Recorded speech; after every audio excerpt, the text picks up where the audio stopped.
Selamat. Waalaikumsalam warahmatullahi wabarakatuh. Ya Pak, enggak Pak. Ya. Selamat datang rekan-rekan mahasiswa di kelas kewirausahaan, khususnya Bapak Suparman yang sudah hadir. Bisa mau melanjutkan tentang perkuliahan di minggu lalu ya, Bapak, Ibu. Kita masuk ke strategi pitching. Sebelumnya kita review dulu di bab ini untuk mengingatkan teman-teman mahasiswa.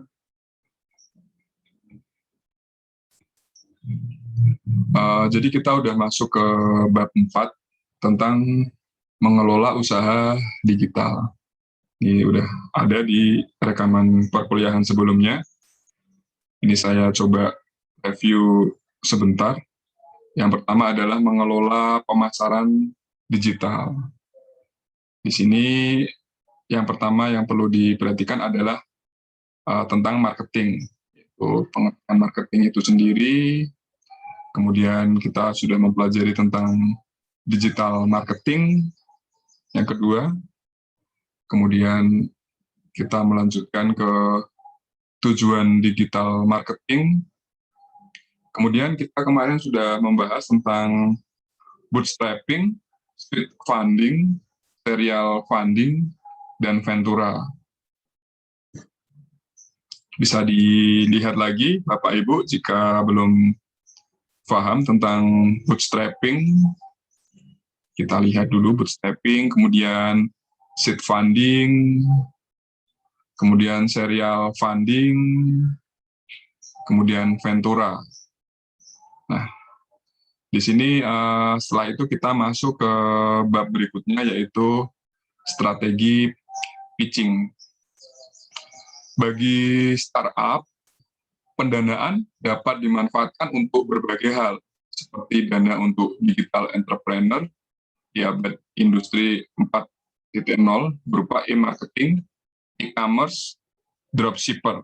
Jadi pendanaan tidak hanya untuk digital marketing, tidak untuk kewirausahaan digital, tetapi di kewirausahaan non-digital pun, walaupun sekarang sepertinya sudah nggak ada ya kewirausahaan non-digital, semuanya sudah masuk ranah digital. Jadi bukan hal yang tinggi, bukan hal yang baru jika kita membahas tentang digital entrepreneur. Jadi apa yang berperan dalam pendanaan, yaitu e-marketing, e-commerce, dan dropshipper. Jadi pendanaan sebagai investasi startup sendiri sebenarnya dapat didefinisikan lebih luas.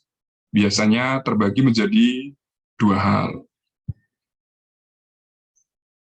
Yang pertama, digital entrepreneur bisa mendapatkan pendanaan dari hasil tabungan digital entrepreneur. Istilah ini bisa digunakan startup sebagai bootstrapping. Bootstrapping itu apa? Sudah kita bahas di atas, di pertemuan sebelumnya, nanti bisa dibuka lagi jika ingin memahami tentang bootstrapping, yaitu menggunakan dana pribadi untuk tahap awal kelangsungan bisnis. Misal kelangsungan bisnis atau kelangsungan usaha. Jadi bootstrapping itu biasanya terjadi karena idealisme, tidak mau campur tangan dari pihak lain, kemudian muncullah bootstrapping. Kemudian yang kedua, dengan mencari pitching ke investor sebagai bagian dari usaha investasi startup untuk mendapatkan dana dengan pembagian kepemilikan dalam startup yang digital entrepreneur jalani. Jadi pembagian kepemilikan usaha ya, dalam istilah gampangnya. Dengan pitching ke investor berarti membagi saham, membagi beban, membagi kekayaan, dan juga membagi sisa hasil usaha. Kemudian kita masuk ke mengelola kenaikan kelas usaha. Nah, ini menarik mengelolanya. Yang pertama adalah perluasan skala usaha. Seperti apa perluasan skala usaha? Perluasan skala usaha dilakukan dengan mengembangkan jenis usaha baru atau digital marketing baru untuk pangsa pasar baru. Jadi di sini perluasan skala usaha untuk perluasan segmen yang baru, pasar yang baru, marketing yang baru, semuanya baru. Kalau kita mempertahankan konsumen, menjaga konsumen, namanya existing konsumen ya. Itu berbeda dengan perluasan skala usaha. Digital entrepreneurship ingin berkembang di tengah ketatnya persaingan bisnis digital sekarang ini. Harus selalu mampu berinovasi dalam menciptakan produk dan jasa yang mampu mempertahankan eksistensi digital. Oke, jelas. Jadi untuk eksis memang harus kreatif, harus tahu segmennya seperti apa. Di sini ada sedikit gambaran ya, ini ilustrasi aja pada tahun 2016, sekarang berkembang, tetapi untuk ilustrasi aja buat Bapak Ibu. Jadi pengguna internet itu banyak, jadi dengan populasi sekian, pengguna internet sekian, bisa dilihat berapa persen, kemudian menggunakan aktif di sosmed, kemudian aktif di mobile connection, dan transaksi. Jadi memang sangat berkembang untuk digital, dunia digital. Kita lanjutkan. Dalam menciptakan dan mengembangkan usaha digital yang berkualitas, terdapat berbagai langkah atau tahap yang biasa terjadi ketika kita sedang menciptakan atau mengembangkan produk lain. Yang pertama adalah penciptaan ide. Tahapan ini adalah tahapan awal bagi kita dalam menentukan produk yang ingin diciptakan. Dalam tahapan ini, biasanya kita memikirkan ide tentang produk apa yang ingin kita buat. Baik produk tersebut sudah ada di pasaran atau belum. Jadi, penciptaan ide itu sangat penting. Misal, Bapak Ibu mau usaha di bidang distribusi, atau di bidang perniagaan, atau mungkin di bidang perkapalan, yang mungkin bidang yang Bapak Ibu geluti dan lakukan setiap hari. Jadi tetap ada ide. Ide awal itu pasti ada. Entah itu sub idenya seperti apa, kemudian prakteknya seperti apa. Itu tergantung dari kondisi Bapak Ibu masing-masing. B. Penyaringan ide. Nah, tadi udah kita bahas. Pada tahapan ini, kita mulai menyaring, menyeleksi, atau bahkan mengkombinasikan ide-ide yang ada. Jadi, mengkombinasikan itu sangat luas ya, Bapak Ibu. Jadi, di sini, ide itu tidak harus original. Tetapi, dengan apa yang Bapak Ibu geluti saat ini, bisa dikombinasikan, bisa menyaring dan menyeleksi dengan ide-ide yang baru. Jadi, ada istilah, oh udah bidang saya Pak, bukan bidang saya Pak, bukan seperti itu. Jadi di sini kita belajar untuk menyatukan satu pandangan. Misal pandangan ini kita di pandangan kuliah kewirausahaan. Ya, apapun background Bapak Ibu, apapun keahlian Bapak Ibu, di sini kita butuhkan untuk kita berdiskusi tentang di kelas ini, khususnya di kewirausahaan. Jadi pengalaman Bapak Ibu itu sangat berguna untuk diskusi, untuk kita tarik masalah, kemudian kita munculkan ide-ide baru. Outputnya sih harapan saya seperti itu. Kemudian yang C, pengujian ide. Pada tahapan ini, kita mulai membuat serta menguji ide yang telah terbentuk hingga menjadi sebuah produk yang berkualitas dan sesuai dengan harapan. Nah, ini maksudnya seperti apa? Maksudnya memang pengujian ide adalah menguji ide yang telah terbentuk. Jadi meningkat ya dari penyaringan ide kita ke pengujian ide.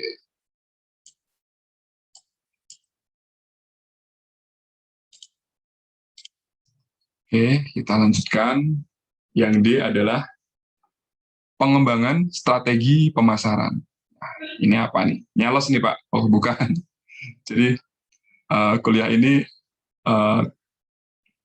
tidak hanya nyales, tidak hanya marketing, tetapi kita menciptakan, kita mempelajari, dan kita mengkritisi. Jadi di sini ada banyak parameter dan bisa berfungsi untuk berbagai hal. Misal Bapak Ibu sebagai pelaku atau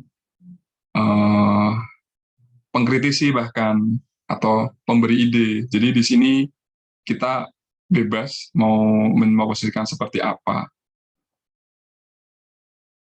dalam kuliah kewirausahaan ini. Kita bisa berdiskusi tentang permasalahan atau ide-ide yang bisa dikemukakan walaupun dalam lingkup akademis. Di sini bukan berarti kita harus menjadi pengusaha atau menjadi wirausaha, bukan, tetapi kita membahas suatu problem dalam lingkup akademis. B. Pengembangan strategi pemasaran. Tahap ini adalah tahapan kita membuat dan menyusun strategi pemasaran efektif yang dapat digunakan dalam memperkenalkan produk tersebut kepada konsumen. E. Analisis usaha. Nah, analisis usaha itu apa? Dalam tahapan ini, kita melihat dan menganalisa apakah produk yang telah dipasarkan dapat memperoleh keuntungan atau tidak. Jadi, analisa usaha itu pasti ya wajib dilakukan, karena jika kita tidak menganalisis, kita tidak akan tahu seberapa untungnya kita, berapa resiko yang akan kita hadapi. Seperti itu, Bapak Ibu. Kemudian F, pengembangan produk. Pada tahapan ini, kita mulai mengembangkan produk yang telah dikonsep menjadi sebuah produk yang sesuai dengan hasil analisis yang telah dilakukan sebelumnya. Jadi pengembangan produk itu tahapan yang mulai mengembangkan produk ya. Awalnya dari konsep, kemudian menjadi sebuah produk, kemudian dianalisis, dan kita kembangkan. Itu namanya pengembangan produk. G. Market testing.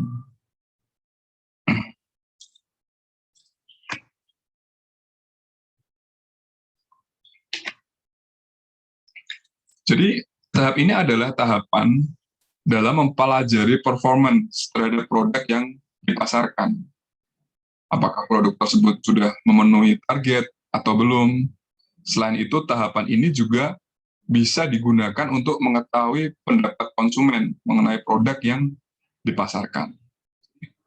Market testing bisa jadi sebuah gambaran ya, di mana kita bisa survei, kita bisa mendapatkan feedback dari konsumen, produk kita kurang di apa, kemudian apa yang perlu diperbaiki, atau bahkan apa yang perlu dikembangkan.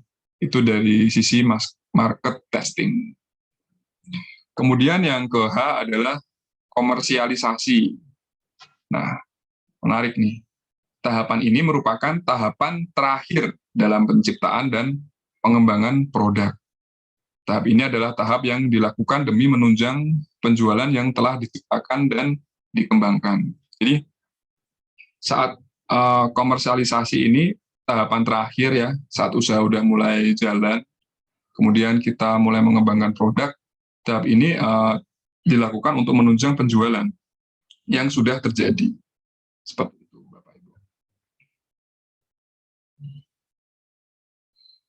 Oke, kemudian yang berikutnya adalah kita menjalankan pemasaran online. Nah, pemasaran online itu bisa menggunakan banyak tools ya sekarang, banyak software. Seperti ini di paper ini dituliskan bahwa beliau menggunakan Automatica Cloud ERP. Jadi Automatica merupakan software akuntansi yang dibuat menggunakan sistem cloud, jadi sistem dengan server, dengan satu penyimpanan, dengan sebuah penyimpanan yang bisa diakses di banyak tempat, oleh banyak orang, jadi diunduh bareng-bareng, diedit bareng-bareng. Ini namanya cloud dan mobile teknologi. Mobile teknologi yang bisa berpindah-pindah, artinya bisa orang bisa mengakses dimanapun.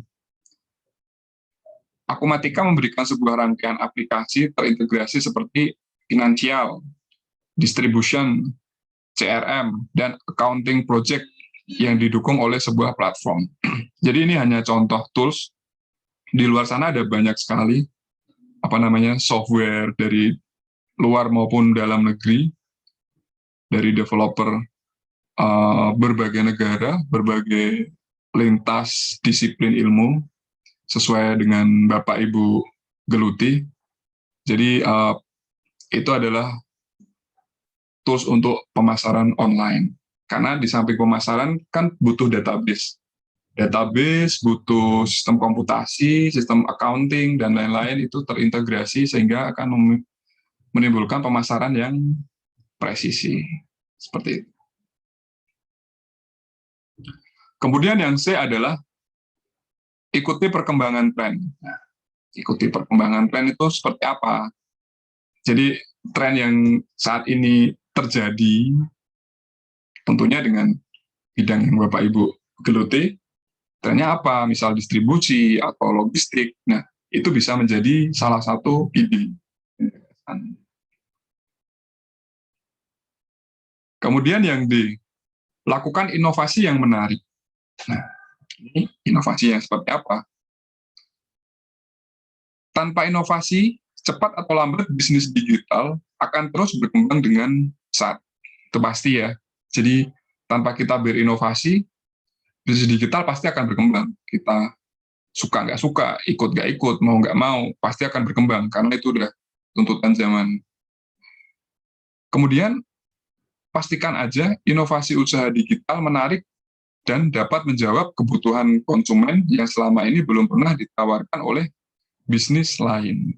Jadi kita bisa menjawab kebutuhan konsumen saat kita akan berwirausaha. Kita pelajari kebutuhan seperti apa, supply and demand bisa terjadi di situ, kita berproses. Kemudian, digital entrepreneur harus membangun usaha digital yang memiliki value proposition. Value proposition melakukan kombinasi untuk manusia, teknologi, produk, fasilitas, peralatan, supply, dan distribusi seperti apa yang dibutuhkan untuk mendukung value proposition dalam batasan profit formula K, proses yang dibutuhkan. Jadi yang dibutuhkan itu mencakup apa saja sih? Yang pertama adalah proses, yang kedua adalah aturan bisnis dan metrik sukses, yang ketiga norma perilaku. Nanti akan kita jabarkan di bawah. Kemudian yang E, perlakukan pelanggan dengan baik. Nah, ini maksudnya apa? Jadi selain aplikasi sosial media, sekarang juga banyak tersedia aplikasi-aplikasi yang dapat digunakan untuk membantu pekerjaan. Misalnya saja aplikasi akuntansi, seperti yang di atas kita bahas, aplikasi pembukuan, aplikasi e-commerce, aplikasi administrasi, dan lain-lainnya. Jadi, one-stop service, biasanya aplikasi itu sudah mendukung big data, database, kemudian proses, input-output data, biasanya udah ter-include ya kalau di perkantoran.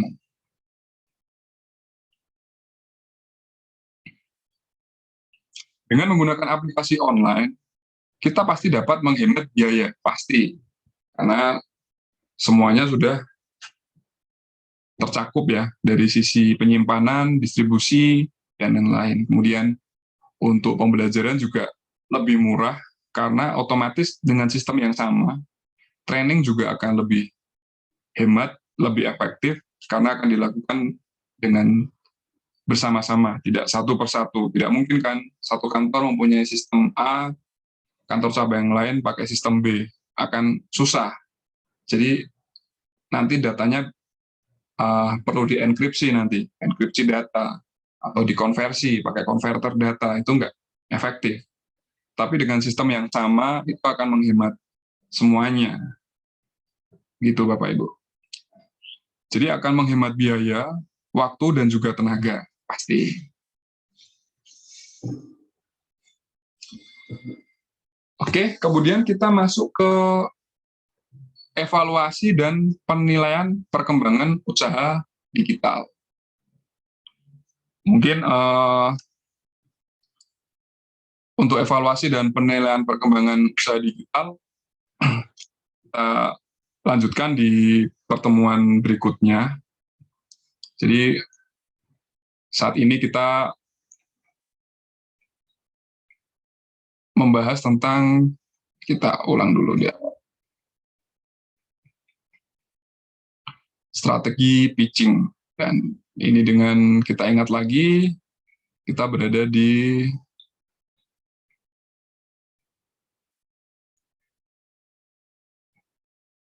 bab mengelola usaha digital ya. Kita udah masuk ke bab tentang mengelola usaha digital. Jadi mungkin sampai sini ada yang perlu didiskusikan, Bapak-Bapak? Bapak Suparman mungkin ada yang perlu kita diskusikan atau kita sharing-sharing mungkin Bapak? Lanjut aja Pak. Oke. Ya, berarti mungkin kalau nanti ada yang perlu didiskusikan bisa langsung disampaikan aja ya Bapak. Ya. Nanti kalau kita Oke. Ya, sementara sekian dulu untuk kelas hari ini. Terima kasih Bapak-Bapak yang sudah hadir, terutama Bapak Suparman yang sedang bekerja nih, masih bisa meluangkan waktu. Semoga di pertemuan berikutnya kita bisa diberi kesehatan dan waktu untuk bertemu kembali di dalam kelas. Oke. Amin. Amin. Saya akhiri kelas hari ini. Terima kasih. Assalamualaikum warahmatullahi wabarakatuh. Waalaikumsalam warahmatullahi wabarakatuh. Matur suwun, Pak. Terima kasih Bapak Suparman.